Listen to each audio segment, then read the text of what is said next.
Pad আর সঠিক তথ্য দিয়ে কেশু সামলে নিব এক হয়ে।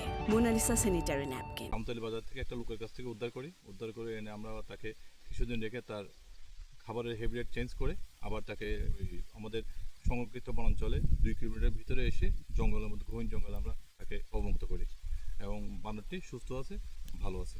এখানে আরও পূর্বে এখানে আরও আমরা লোকজন থেকে খবর নিয়ে জানি এখানে আরও কিছু বানরের ঝাঁক দেখা গেছে।